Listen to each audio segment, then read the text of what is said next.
Hello students, my name is Mohammad Farman और मैं आप सभी का अपने इस यूट्यूब चैनल पर बहुत बहुत स्वागत करता हूं। स्टूडेंट्स, आज का हमारा टॉपिक है औसत चाल और औसत वेग। इससे पहले इस चैप्टर के 2 लेक्चर और हो चुके हैं। अगर किसी ने वो लेक्चर नहीं देखे तो सबसे पहले जाएं, उसका लिंक डिस्क्रिप्शन में है, जाकर पहले वो वीडियो को देखें, उसके बाद में इसको देखेंगे, तभी मज़ा आएगा, वरना आप अच्छी तरह से नहीं समझ पाएंगे। चलिए आज आज का टॉपिक शुरू करते हैं। आज का हमारा टॉपिक है औसत चाल। औसत चाल क्या होती है? असमान चाल द्वारा तय की गई कुल दूरी तथा उस दूरी को तय करने में लगे समय के अनुपात को औसत चाल कहते हैं। देखिए स्टूडेंट्स, सबसे पहली बात, औसत चाल लगाई कहाँ पर जाती है? औसत चाल का यूज़ हम वहाँ पर करते हैं जहाँ पर हम दूरी को अलग अलग चाल से चलें। जैसे फॉर एग्जांपल, हम किसी ए पॉइंट से बी पॉइंट की ओर जा रहे हैं। ठीक, इस डिस्टेंस को हमने 3 अलग अलग चाल में कवर किया।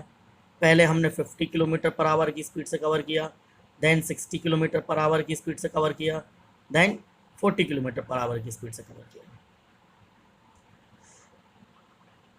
जब भी कभी डिस्टेंस को हम असमान चाल से तय करें, जो दूरी दे रखी है वो आपको, उसको अलग अलग चाल से चलें, हमारी चाल समान ना हो, परिवर्तित हो रही हो, तो उस समय हम औसत चाल निकालते हैं। औसत चाल निकालने का तरीका क्या होता है? जितनी हमारी दूरी चली, कुल दूरी को कुल समय से जब अनुपात निकालेंगे, उसको भाग करेंगे, तब निकल कर आएगी हमारी औसत चाल। ऐसे ही हमारा आता है औसत वेग। औसत वेग किसी यात्रा के दौरान किए गए कुल विस्थापन तथा उसमें लगे कुल समय के अनुपात को औसत वेग कहते हैं। जो हमने विस्थापन किया, जितने समय में किया, उसके अनुपात को ही हम क्या कहते हैं? औसत वेग कहते हैं। जैसे कि आज का हमारा पहला क्वेश्चन है, एक वस्तु 16 मीटर की दूरी 4 सेकंड में तय करती है तथा पुनः 16 मीटर की दूरी 2 सेकंड में तय करती है, वस्तु की औसत चाल क्या होगी? क्वेश्चन आपके समझ में आ गया होगा। क्या कह रहा है इसमें? 16 मीटर की दूरी को 4 सेकंड में तय करता है, फिर दोबारा 16 मीटर की दूरी को 2 सेकंड में तय करता है। तो जो हमारी पहली दूरी दे रखी है, इसको मान लेते हैं D1। D1 कितना है हमारा? 16 मीटर। और जो पहला समय है, इसको मान लेते हैं T1। T1 कितना है हमारा? 4 सेकंड। और जो हमारी ये दूसरी दूरी है, इसको मान लेते हैं D2। D2 कितनी है? ये भी 16 मीटर है। और जो हमारा दूसरा समय है, इसको मान लेते हैं T2। T2 कितना हमारा? 2 सेकंड है। हमें निकालना है वस्तु की औसत चाल क्या है। तो औसत चाल बराबर फॉर्मूला क्या होता है? क्या निकालना हमें इसके अंदर? औसत चाल निकालना है। तो औसत चाल बराबर फॉर्मूला होता है हमारा कुल दूरी बटा कुल समय। औसत चाल बराबर फॉर्मूला क्या रहेगा हमारा? कुल दूरी बटा कुल समय। मतलब जो दूरी हमने तय की, उस दूरी को लिखिए। दूरी हमने क्या तय की है? D1 प्लस D2, और बटे में इस दूरी को तय करने में जितना समय लगा, कितना समय लगा है हमें? T1 plus T2। D1 कितना है हमारा? 16 प्लस D2 कितना है? ये भी 16 है, बटे में T1 कितना है? 4, और T2 कितना है? 2। इन दोनों को जोड़ देंगे, 16 और 16 कितना हो जाएगा? 32। नीचे 4 और 2 कितना हो जाएगा? 6। अब ऊपर नीचे भाग कर लेंगे, 2 ही कम 2 बच्चे का 1 हो जाएंगे 12, 2 छक्का 12, नीचे भाग करेंगे 2 तिया 6, कितना आएगा? 16/3 मीटर पर सेकेंड। यानी इसको पूरी यात्रा के दौरान जो उसकी औसत चाल रही, वो क्या रही? 16/3 मीटर पर सेकेंड।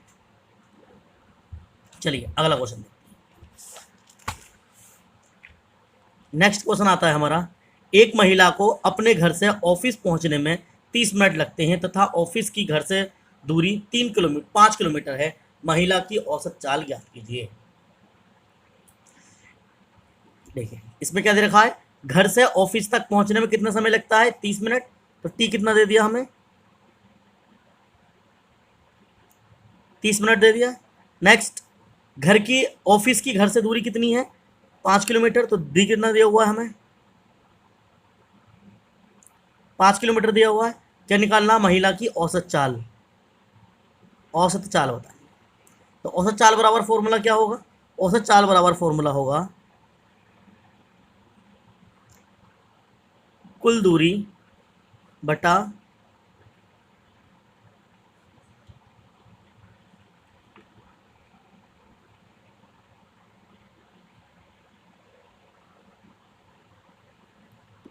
कुल समय। कुल दूरी बटा कुल समय। दूरी कितनी है? 5 किलोमीटर और समय क्या है? 30 मिनट। तो स्टूडेंट्स दूरी हमारी किलोमीटर में है और समय किस में है? मिनट में। अगर दूरी किलोमीटर में हो तो समय हमें मिनट में नहीं लगाना है, हमें लगाना है घंटे में। तो इस समय को घंटे में बदलेंगे तो कितने से भाग कर देंगे? 60 से भाग कर देंगे। 30 कम 30, 30 दूनी 60, कितना आ जाएगा? 1/2 आवर, 1/2 घंटा, यानी कि आधा घंटे। दूरी कितनी है हमारी? 5 किलोमीटर। समय कितना है? 1/2। ये कहाँ पहुँच जाएगा? ऊपर गुणा में आ जाएगा तो कितना हो जाएगा? 5 × 2, यानी कि 5 दूनी 10 किलोमीटर प्रति घंटा। उसकी औसत चाल जो रही होगी वो क्या रही होगी? 10 किलोमीटर प्रति घंटा रही होगी। नेक्स्ट क्वेश्चन है हमारा, एक कण 7 सेंटीमीटर त्रिज्या के वृत्तीय पथ पर 2 सेकंड में 10 चक्कर लगाता है, कण की औसत चाल ज्ञात कीजिए। इसको डायग्राम से समझते हैं। ये कोई वृत्ताकार पथ है, इसकी त्रिज्या कितनी है? 7 सेंटीमीटर है। इस पथ पर कोई कण है, चक्कर लगा रहा है इस पर, यहाँ कोई कण इस पर घूम रहा है और 2 सेकंड में कितने चक्कर लगाता है? 10 चक्कर लगाता है। हमें क्या बतानी है? इसकी औसत चाल बतानी है। ठीक, करते हैं इसको। टाइम कितना दे रखा है हमें? 2 सेकंड दे रखा है। क्या निकालना है हमें इसके अंदर? बी एवरेज बताना है, मतलब औसत चाल बतानी है। तो औसत चाल बताने के लिए हमें ये भी तो पता होना चाहिए कि कुल दूरी कितनी है इसमें। सबसे पहले क्या करेंगे? इसकी दूरी निकालेंगे, क्योंकि दूरी तो हमें इसके अंदर दी ही नहीं है। हमें क्या दे रखा है? इसका इस पथ की त्रिज्या दे रखी है और साथ ही साथ हमें ये बता रखा है कि वो कितने चक्कर लगा रहा है। तो पहले क्या निकालते हैं? उसने दूरी कितनी तय की होगी? तो दूरी कितनी तय की होगी उसने? जब इस पॉइंट से वो घूमना शुरू किया होगा उसने, तो चलते चलते जब वो इस पॉइंट पर आकर रुकेगा तभी तो एक चक्कर पूरा होगा। और तो इसकी दूरी कितनी हो जाएगी? जितनी इसकी लंबाई होगी। और ये क्या है? वृत्त की परिधि है। तो वृत्त की परिधि निकाल देंगे। दूरी बराबर क्या हो जाएगा? 2πr। ये दूरी जो आएगी ये सिर्फ किसके लिए आएगी? एक चक्कर के लिए। और इस तरह से उसने कितने चक्कर लगाए हैं? 10 चक्कर लगाए। चक्कर जो लगाए उसने 10 चक्कर लगाए और हम जो दूरी निकालना है कितने की निकालना है? ये एक चक्कर की। तो डी ऐसे रहेगा 2 गुणा पाई का मान लगा दें कितना? 22/7 और आर का मान कितना? 7 गुणा में कितना आ जाएगा? 10, 7 कम 7। इसकी गुणा करेंगे 22 दूनी 44, 44 की गुणा 10 से करेंगे तो कितना आएगा? 440 सेंटीमीटर। ये आ गई आपकी दूरी। कैसे गया स्टूडेंट्स? ये आपको समझ में आया? ये दो तो ऐसे ही रहा। यहाँ पर पाई की वैल्यू लगाई, पाई की वैल्यू कितनी होती है? 22/7 होती है। आर का मतलब क्या है? पर त्रिज्या, और त्रिज्या हमें पहले ही बता रखी है। त्रिज्या कितनी है उसके अंदर? 7 सेंटीमीटर है, तो हमने यहाँ पर 7 लिख दिया। गुणा उसने कितने चक्कर लगाए? 10 चक्कर, तो उसको गुणा कर देंगे 10 से, क्योंकि 2πr जो आएगा ये एक चक्कर की दूरी आएगी। और इस तरह से उसने कितने चक्कर लगाए? 10 चक्कर, तो हमने 10 से गुणा कर दिया। यहाँ पर पाई का मान रख दिया, 7 से 7 कट गया, 22 की 2 से गुणा करी, 22 दूनी 44 हो गया, 44 की 10 से गुणा कर दी तो कितना होगा? 440 सेंटीमीटर। ये हो गई दूरी। निकालना क्या है? हमें औसत चाल निकालनी है। औसत चाल क्या होता है? B average. बी एवरेज बराबर क्या होगा? कुल दूरी बटा कुल समय। कुल दूरी बटा कुल समय। तो दूरी कितनी है? दूरी आपकी कितनी है? 440 सेंटीमीटर है। तो इसको मीटर में बदल देंगे। मीटर में बदलेंगे तो क्या करेंगे? इसको 100 से भाग कर देंगे। 100 से भाग करेंगे तो कितना होगा? 4.4 मीटर, 4.40 मीटर। ठीक है, ये 4.40 मीटर आ गया। बटे में कुल समय। समय कितना लगा इसको? 2 सेकंड। 10 चक्कर लगाने में कितना समय लगा है? 2 सेकंड। तो क्या करेंगे? इसको भाग कर देंगे, 2 से भाग करो, 2 दूनी 4, 2 दूनी 4 और ये 0 ऐसे आ जाएगा। औसत चाल क्या आएगी? 2.2 मीटर पर सेकंड। 2.2 मीटर पर सेकंड, ये कण की हो जाएगी औसत चाल।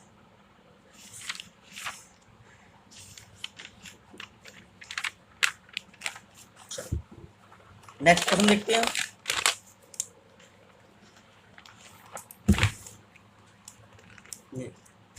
अगला क्वेश्चन है, कोई कार 30 किलोमीटर की दूरी 30 किलोमीटर प्रति घंटा की एक समान से चलती है अगले 30 किलोमीटर की दूरी को 60 किलोमीटर प्रति घंटा की एक समान चाल से चलती है, कार की औसत चाल ज्ञात कीजिए। स्टूडेंट्स, इस क्वेश्चन को अच्छे से समझिएगा। इसमें क्या दे रखा है, पहले 30 किलोमीटर की दूरी को 30 किलोमीटर प्रति घंटा की चाल से चला, बाद में फिर से 30 किलोमीटर की दूरी को 60 किलोमीटर प्रति घंटा की चाल से चला। तो इसके अंदर दूरी तो बराबर है, पहले भी 30 किलोमीटर चला है 30 किलोमीटर प्रति घंटा की चाल से, फिर बाद में भी 30 किलोमीटर चला है 60 किलोमीटर प्रति घंटे की चाल से। तो इसके अंदर हमें क्या देखने को मिल रहा है कि D1 और D2 दोनों ही क्या है, इक्वल है। यानी पहले जो दूरी चली है उसने वो, और दूसरी जो दूरी चली है उसने वो, दोनों ही क्या है, एक दूसरे के बराबर है। तो इस क्वेश्चन को हम ट्रिक से भी कर सकते हैं, इसके लिए एक फॉर्मूला होता है अलग, और हम इसको कॉन्सेप्ट से भी कर सकते हैं। तो हम दोनों तरह से करेंगे। पहले हम इसको कॉन्सेप्ट से करते हैं। कॉन्सेप्ट से कैसे करेंगे, D1 पहले दूरी कितनी है हमारी, 30 किलोमीटर प्रति, पहले दूरी हमारी 30 किलोमीटर। V1 चाल कितनी है, 30 किलोमीटर प्रति घंटा। दूसरी दूरी कितनी है हमारी, 30 किलोमीटर। चाल कितनी है, 60 किलोमीटर प्रति घंटा। क्या बताना है हमें, औसत चाल। औसत चाल बतानी है। तो स्टूडेंट्स, जैसा कि हमें पता है औसत चाल बराबर फॉर्मूला क्या होता है, कुल दूरी बटा कुल समय। तो इसके अंदर हमें दूरी तो दे रखी है D1 और D2, लेकिन समय दिया हुआ नहीं है। तो समय निकालेंगे। पहले समय कैसे निकालेंगे, पहली दूरी और पहली चाल को इस्तेमाल करके हम पहला समय निकालेंगे, दूसरी दूरी और दूसरी चाल को इस्तेमाल करके हम दूसरा समय निकालेंगे। यानी T1 बराबर क्या हो जाएगा आपका, T1 बराबर होगा D1 अपॉन V1। T1 ऐसे रहेगा, D1 की वैल्यू कितनी है 30 और V1 की वैल्यू कितनी है 30, 30 से 30 कट जाएगा, कितना आएगा 1। T1 बराबर आपका कितना आ गया, 1 घंटा। ऐसे निकालेंगे T2 बराबर क्या होगा आपका, D2 अपॉन V2 होगा। T2 तो ऐसे रहेगा, D2 की वैल्यू कितनी है 30 और V2 की वैल्यू कितनी है 60, 30 कम 30, 30 दूनी 60। T2 कितना आएगा आपका 1/2, यानी कि 0.5 आवर, 0.5 आवर। ये आ गया हमारा T2, और T1 भी हमारा दिया हुआ है। अब लगा देंगे हम अपना औसत चाल, यानी बी एवरेज बराबर जो फॉर्मूला होगा वो क्या होगा हमारा, कुल दूरी बटा उस कुल दूरी को तय करने में लगा कुल समय। कुल दूरी क्या है हमारी, D1 प्लस D2, और कुल समय कितना है T1 प्लस T2। D1 की वैल्यू कितनी है 30, D2 की वैल्यू भी कितनी है 30, बटे में T1 की वैल्यू कितनी है 1 प्लस T2 की वैल्यू कितनी है 0.5। ऊपर इसको ऐड करेंगे कितना हो जाएगा, 30 और 30 60, नीचे इसको जोड़ेंगे कितना हो जाएगा 1.5, पॉइंट हटाएंगे ऊपर 0 बढ़ा देंगे, कितना हो गया ऊपर 600 और नीचे कितना है 15, भाग करेंगे 15 कम 15, 15 चौका 60, और ये 0 ऐसे ही आ जाएगा। औसत चाल कितनी आ जाएगी आपकी, 40 किलोमीटर प्रति घंटा। इस पूरी यात्रा के दौरान जो उस कार की चाल रही, औसत चाल, वो कितनी रही, 40 किलोमीटर प्रति घंटा रही। स्टूडेंट्स, ये तो था इसका कॉन्सेप्ट। अब देखते हैं हम इसको ट्रिक से कैसे कर सकते हैं शॉर्ट में।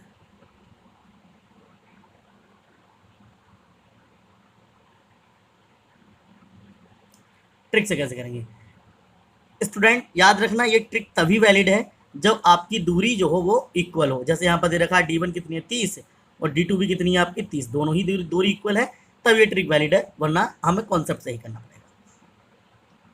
क्या होगी ट्रिक, वी एवरेज बराबर होगा 2V1 V2 upon V1 plus V2। 2 ऐसी रहेगा, V1 की वैल्यू कितनी है 30 और V2 की वैल्यू कितनी है 60, बटे में 30 प्लस 60, इसकी गुणा कर लें, 30 दूनी 60 गुणा 60, बटे में कितना आएगा 90।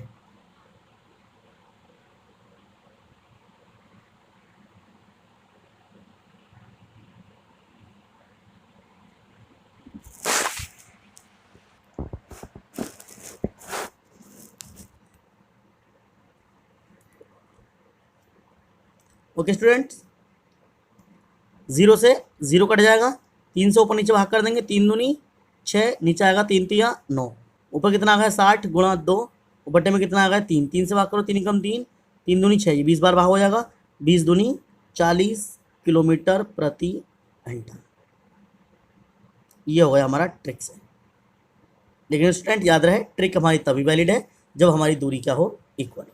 जैसे इसमें दे रखा था कि पहले भी उसने 30 किलोमीटर चली है, बाद में दूसरी चाल से भी उसने 30 ही किलोमीटर चली है, दोनों में दूरी बराबर थी, इसलिए हम ये ट्रिक अप्लाई कर सकते हैं। जब दूरी बराबर होगी तो बी एवरेज हमारा होगा 2b1 v2 upon v1 plus v2। ठीक, नेक्स्ट क्वेश्चन देखिए। ये क्वेश्चन क्या कह रहा है, अब्दुल गाड़ी से स्कूल 20 किलोमीटर प्रति घंटा की चाल से जाता है, उसी रास्ते से लौटते समय 30 किलोमीटर प्रति घंटा की चाल से लौटता है, पूरी यात्रा के लिए अब्दुल की औसत चाल क्या होगी। देखिए, माना ये अब्दुल का घर है यहाँ पर ए पॉइंट पर, और यहाँ पर उसका स्कूल है।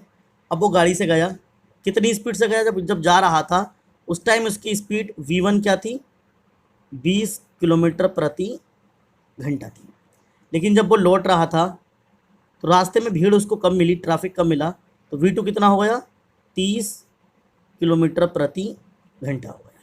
हमें बताना है इस पूरी यात्रा के लिए उसके औसत चाल और औसत वेग क्या रहा। ठीक, तो देखिए इसको कैसे करेंगे, जैसा कि मैंने फर्स्ट क्वेश्चन में बताया था कि हमारी अगर दूरी इक्वल होगी तो हम इसको ट्रिक से कर सकते हैं। तो दूरी तो इसमें इक्वल रही है, जब ये गया ए से बी, ए से एस, यानी अपने घर से स्कूल गया, तब भी उसने इसी रास्ते को यूज़ किया, और जब ये घर को लौटा वापस तब भी उसने उसी रास्ते को यूज़ किया, यानी जाने में भी उसने इतनी ही दूरी तय की और आने भी उसने उतनी दूरी तय की, यानी दूरी क्या रही यहाँ पर, बराबर रही। तो इसको ट्रिक से कर सकते हैं, v1 कितना है हमारा 20 किलोमीटर प्रति घंटा, और v2 कितना है हमारा 30 किलोमीटर प्रति घंटा। क्या बताना है हमें, इसके औसत चाल बतानी है। कर सकते हैं इसको, औसत चाल को ट्रिक से लगा देंगे। अब तो इसको बी एवरेज बराबर क्या होगा हमारा, 2b1 v2 upon v1 plus v2। ये ऐसे रहेगा, v1 की वैल्यू कितनी है 20 और v2 की वैल्यू कितनी है 30, और नीचे 20 प्लस 30 गुणा कर लेते हैं, 20 दूनी 40 गुणा 30, बटे में कितना आएगा 50, 1 0 से 1 0 कट जाएगा, 5 अट्ठे 40, बी एवरेज कितना हो गया हमारा, इसको गुणा कर देंगे 8 या 24 किलोमीटर प्रति घंटा। ये हो जाएगी इसकी इस पूरी यात्रा के दौरान जाने में और आने में, इस पूरी यात्रा के लिए जो उसकी औसत चाल रही होगी वो क्या रही होगी, 24 किलोमीटर प्रति घंटा रही होगी। तो स्टूडेंट याद रहे, ये ट्रिक तभी वैलिड है जब आपकी डिस्टेंस क्या हो, इक्वल हो। जितनी दूरी वो जाने में चले उतनी ही दूरी आने में, या जितनी भी दूरी वो चल रहा है बराबर बराबर अगर दूरी चल रहा है तब हमारी ये ट्रिक वैलिड है। ठीक है, चलिए चलते हैं नेक्स्ट क्वेश्चन पे। अगला क्वेश्चन है हमारा, 300 मीटर सीधे रास्ते पर जोसेफ जॉगिंग करता है, 2 मिनट 50 सेकंड में एक सिरे ए से दूसरे सिरे बी तक पहुंचता है और घूमकर 1 मिनट में 100 मीटर पीछे बिंदु सी पर पहुंचता है। जोसेफ की औसत चाल और औसत वेग क्या होंगे। चलिए इसको सॉल्व करने से पहले एक ऐसा छोटा सा रफली डायग्राम बना लेते हम। यहाँ पर आपका पॉइंट ए है और ये पॉइंट बी है। जोसेफ इस पर क्या कर रहा है, जॉगिंग कर रहा है, और ए से बी तक की जो दूरी है वो कितनी है, 300 मीटर। जैसा क्वेश्चन बोल रहा है, ये बोल रहा है 300 मीटर सीधे रास्ते पर जोसेफ जॉगिंग करता है, 2 मिनट 50 सेकंड में एक सिरे ए से दूसरे सिरे बी तक पहुंचता है और घूमकर 1 मिनट में 100 मीटर पीछे बिंदु सी पर आ जाता है। इधर गया वो, फिर उसने क्या किया, पीछे मुड़ा और कहाँ आ गया, बिंदु सी पर आ गया। ये कितनी दूर है, 100 मीटर है। बी से सी की डिस्टेंस कितनी है, 100 मीटर। जैसे क्वेश्चन में बोला 100 मीटर पीछे आ जाता है। ठीक, चलिए इस क्वेश्चन को करते हैं। क्या निकालनी है हमें, इसकी औसत चाल और औसत वेग बताना है। सबसे पहले क्वेश्चन ए क्या बोल रहा है, सिरे ए से बी तक, ए से बी तक यहाँ से यहाँ तक इसकी कितनी औसत चाल रही और कितना औसत वेग रहा। तो करते हैं पहले ए को।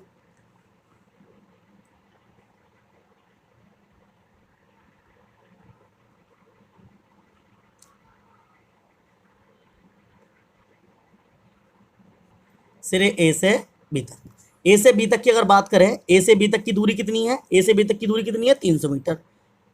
तो भाई डी कितनी हो गई 300 मीटर। ए से बी तक समय कितना लिया उसने 2 मिनट 50 सेकंड। ए से बी तक का जो समय लिया है उसने सीधे रास्ते पर जॉगिंग करते हुए, वो कितना लिया है 2 मिनट 50 सेकंड। तो यहाँ पर टी लिखते हैं हम, कितना है 2 मिनट और 50 सेकंड है। अब देखो ये अलग अलग यूनिट हो रही है इसमें, ये मिनट में हो रहा है, ये सेकंड में हो रहा है, और हमारी दूरी किस में दे रखी है मीटर में। मैं आपको पहले ही बता चुका हूँ, अगर दूरी मीटर में हो, समय हमें सेकंड में लगाना चाहिए। तो क्या करेंगे, इसको पहले सेकंड में बदल देंगे। 2 मिनट में कितने सेकंड हो गए 120 सेकंड, और 50 सेकंड ये तो कितना हो जाएगा 170 सेकंड। ये क्या हो गया, इसका समय हो गया। क्या निकालेंगे हम, औसत चाल, औसत चाल और औसत वेग। ये बताना है हमें औसत चाल और औसत वेग। पहले करते हैं औसत चाल के लिए। औसत चाल बराबर क्या होता है हमारा, कुल दूरी बटा कुल समय। दूरी कितनी है, दूरी आपकी 300 मीटर है। समय कितना है, समय हमारा कितना लगा 170 सेकंड। 0 से 0 कट गया, कितना हो गया 30/17 मीटर पर सेकंड। यह आ गई इसकी औसत चाल। क्या निकालेंगे अब, औसत वेग। औसत वेग क्या होता है हमारा, कुल विस्थापन बटा कुल समय। ठीक। अब अगर हम देखें तो हमारे बिंदु ए से बी तक जो उसने गति की है वो कैसे की है, सरल रेखीय पथ में गति की है। और जब सरल रेखीय पथ होता है तो दूरी और विस्थापन दोनों ही बराबर होते हैं। यानी कि दूरी 300 मीटर है तो विस्थापन भी कितना होगा 300 मीटर होगा। तो यहाँ पर कुल विस्थापन कितना हो जाएगा आपका 300 मीटर हो जाएगा। और समय कितना लिया, समय तो उसको उतना ही लगा 170 सेकंड। 0 से 0 कट जाएगा, तो जो हमारा औसत वेग निकल कर आएगा वो कितना आएगा 30/17 मीटर पर सेकंड। तो पहली कंडीशन के लिए ए से बी तक के लिए, बिंदु ए से बी तक के लिए हमारी औसत चाल और औसत वेग दोनों ही क्या रहे हैं, बराबर रहे। अब बात करते हैं कहाँ से, बिंदु ए से सी तक। बिंदु ए से सी तक, यहाँ ए से लेकर और इस सिरे सी तक के उसका क्या औसत चाल रही और क्या उसका औसत वेग रहा।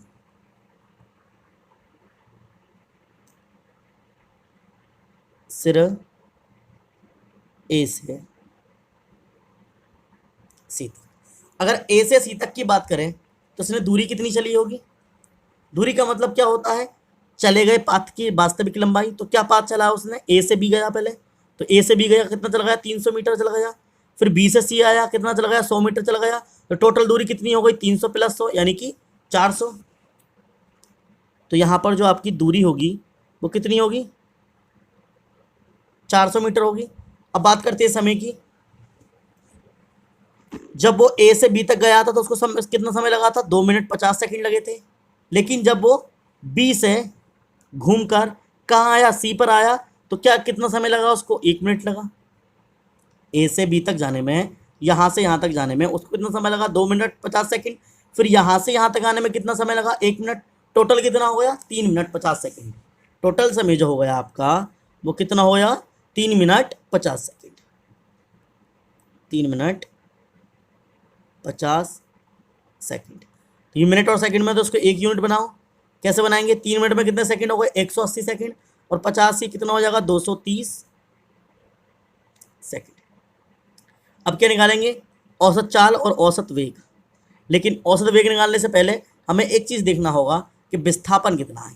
पहली कंडीशन में तो विस्थापन और जो दूरी थी वो बराबर थी, लेकिन दूसरी कंडीशन में बिंदु सिरे ए से सिरे सी तक विस्थापन और दूरियां जो हैं अलग अलग होंगी।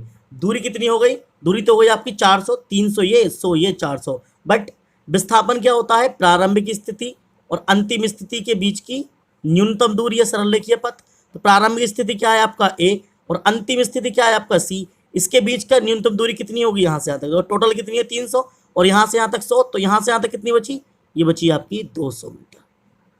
यानी ए से सी तक आपका कितना विस्थापन हुआ होगा? 200 मीटर। तो हम यहाँ पे लिख लेते हैं विस्थापन, विस्थापन को ले लेंगे d vector is equal to कितना है? 200 मीटर।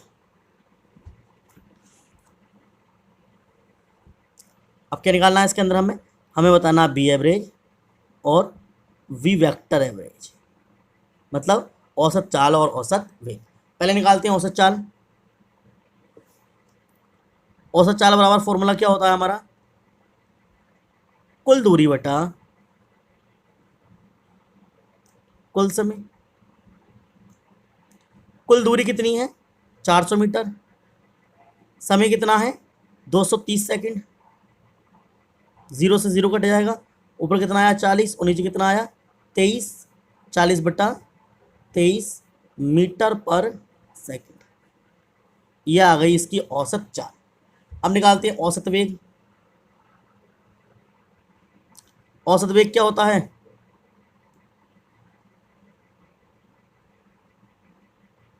कुल विस्थापन बटा कुल समय। कुल विस्थापन कितना है आपका?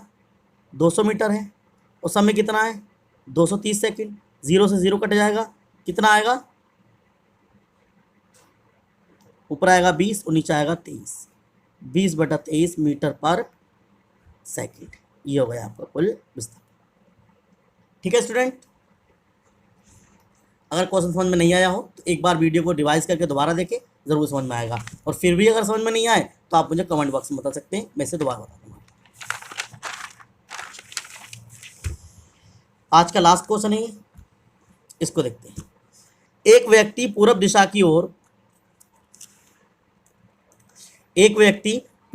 की ओर 10 सेकंड तक 10 मीटर प्रति सेकंड के वेग से चलता है। इसके पश्चात वह उत्तर दिशा की ओर मुड़कर 5 सेकंड तक 12 मीटर प्रति सेकंड के वेग से चलता है। इस पूरी यात्रा के लिए व्यक्ति की औसत चाल तथा औसत वेग ज्ञात कीजिए। चलिए, इसके लिए पहले एक छोटा डायग्राम बना लेते हैं। कोई व्यक्ति है, किसी बिंदु से चलना शुरू करता है, मानो इस बिंदु से चलना शुरू करता है, यहाँ से चलता है पूर्व दिशा की ओर, इधर चलना। कितना चलता है?